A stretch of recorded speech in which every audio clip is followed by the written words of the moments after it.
ओम स्वस्ति श्री गणेशाय नमः। श्री सरस्वत्यै नमः। श्री गुरुभ्यो नमः। गुरुर्ब्रह्मा गुरुर्विष्णु गुरुर्देवो महेश्वरः। गुरुरेव परं ब्रह्म तस्मै श्री गुरवे नमः। ओम तत्सत। आज आषाढ़ शुक्ल पूर्णिमा है। इसे ही व्यास पूर्णिमा अथवा गुरु पूर्णिमा कहते हैं। आज के ही दिन भगवान ने वेदव्यास जी के रूप में अवतार लिया था। पराशर ऋषि और सत्यवती माने मत्स्यगंधा, इनसे व्यासदेव जी का जन्म हुआ था। यमुना के द्वीप में जन्म हुआ था, अतः व्यास जी का नाम द्वैपायन हुआ। इस वर्तमान वैवस्वत मनवंतर के 28 द्वापर युग के 28 व्यास अब तक हुए हैं। प्रत्येक द्वापर युग के अंत में भगवान व्यास के रूप में अवतार लेते हैं। व्यास जी को अनेक नामों से कहा जाता है, जैसे कृष्ण द्वैपायन। श्याम वर्ण एवं यमुना के द्वीप में जन्म होने के कारण व्यास जी को कृष्ण द्वैपायन कहते हैं। पाराशर्य एक नाम है। पराशर ऋषि से उत्पन्न होने के कारण पाराशर्य कहते हैं। सत्यवती सुता, सत्यवती से जन्म होने के कारण उन्हें सत्यवती सुत कहते हैं। बादरायण, बद्री वन में बहुत तपस्या की है, इसलिए उनको बादरायण कहते हैं। व्यास, उन्होंने वेद का विस्तार किया, इसलिए उन्हें वेदव्यास कहते हैं। वेदव्यास जी ने वेद, पुराण, इतिहास, प्रस्थान त्रय, श्रुति प्रस्थान, स्मृति प्रस्थान और दर्शन प्रस्थान आदि ग्रंथों का निर्माण किया।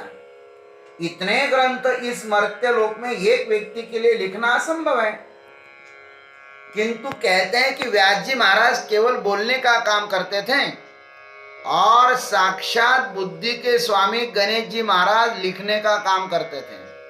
अतः यह संभव हुआ। भगवान कर्तुम अकर्तुम अन्यथा कर्तुम शक्य है, भगवान कुछ भी कर सकते हैं।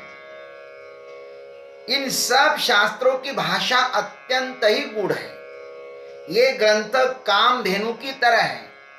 बहुत सारे संतों ने अपनी अपनी बुद्धि के अनुसार इन ग्रंथों का दोहन किया,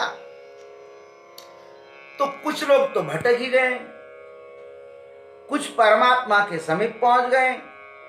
इन कामधेनु ग्रंथों में से किसी ने द्वैत को दोहा, किसी ने अद्वैत को दोहा, किसी ने द्वैताद्वैत को दोहा।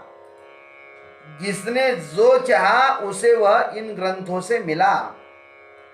इन ग्रंथों के सर्जन के पीछे वेद व्यास जी का एकमात्र लक्ष्य है कि भटके हुए जीवों को आत्म साक्षात्कार होवे और वे अपने घर को माने अपने आत्म स्वरूप में लीन होवे। श्रीमद् शंकराचार्य साक्षात भगवान का अवतार है।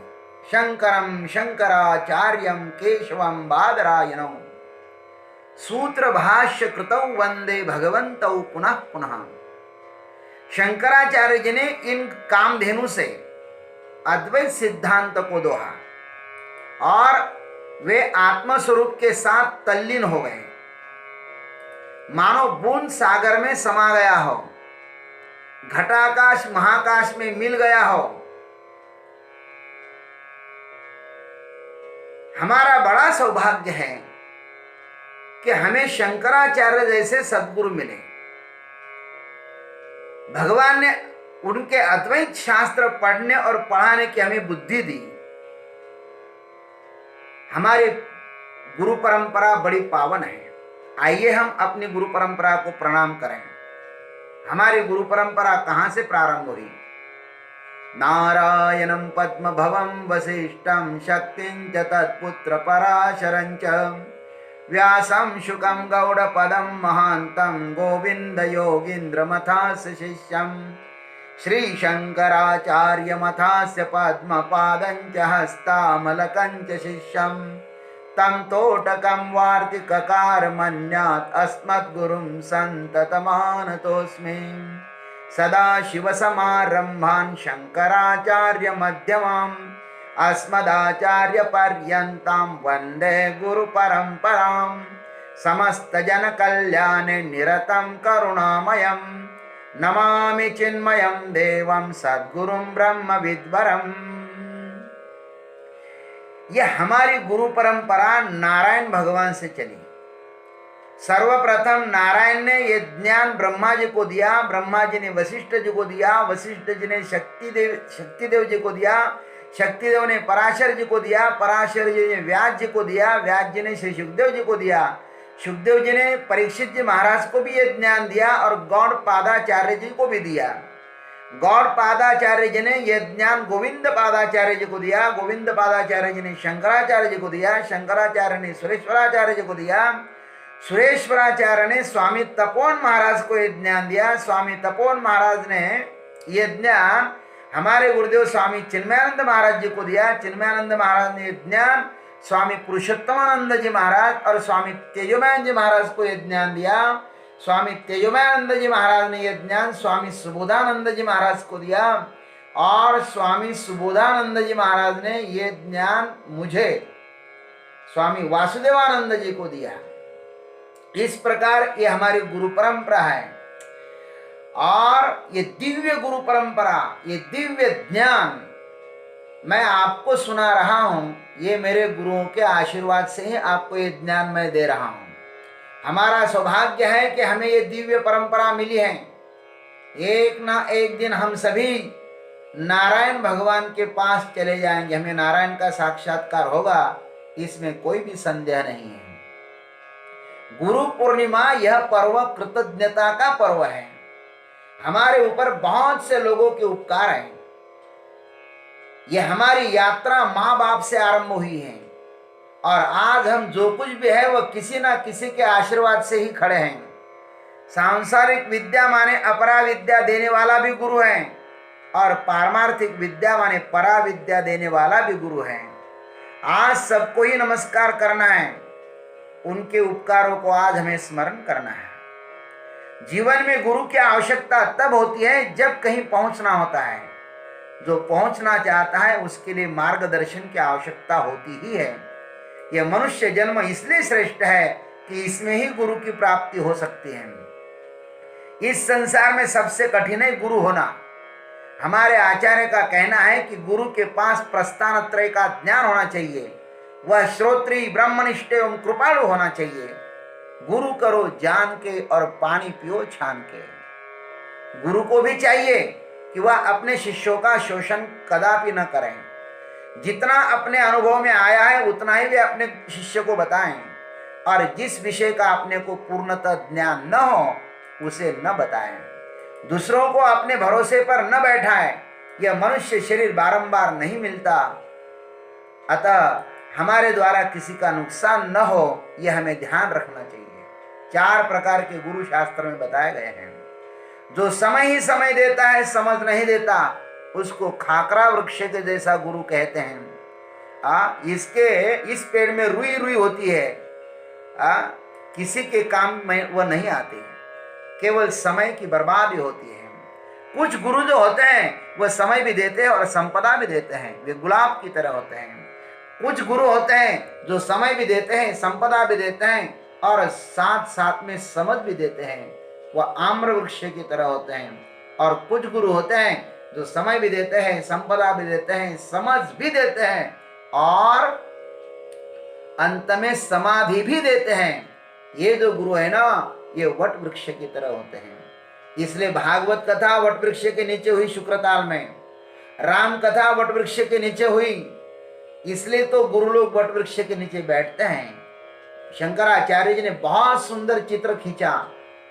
चित्रम वटतरोर्मूले वृद्धा शिष्या गुरुर्युवा गुरोस्तु मौनम व्याख्यानम शिष्यास्तु छिन्न संशयाः। एक सच्चा गुरु मोमबत्ती की तरह होता है। वह स्वयं तो जलता ही है, स्वयं जलता है और दूसरों के लिए प्रकाश देता रहता है। सच्चा शिष्य भी वह है जो गुरु को कभी भी नहीं छोड़ता। गुरु के प्रति जो श्रद्धा होती है ना, वो कभी टूटती ही नहीं। श्रद्धा अजन्मा होती है, और श्रद्धा टूटती है तो समझना चाहिए कि श्रद्धा थी ही नहीं, सिर्फ नाटक था। श्रुति ने कहा है मां विद्विषाव है। हे परमात्मा, गुरु का और हमारा कभी वियोग न हो। हम ज्ञानी हो जाए तो भी ऐसा न समझे कि हमारे गुरु से ज्यादा हम ज्ञानी हो गए। जिस क्षण में ऐसी भावना जागती है ना कि हम गुरु से बड़े हैं, उसी दिन वह ज्ञान हमें छोड़ देता है। छांदोग्य उपनिषद में बहुत सुंदर कथा आई है। सत्यकाम जाबाल जब गुरुकुल में पढ़ने के लिए गया तो उसे गुरु ने कहा, माने गौतम ऋषि ने कहा कि बेटा, उनकी परीक्षा ली, 400 गाय, दुर्बल गाय उनको दी और कहा कि जब तक 1000 की संख्या में नहीं होती है तब तक तुम आश्रम में मत लौटना। और ये छोटा सा बालक वो 400 गाय लेकर के जंगल में गया।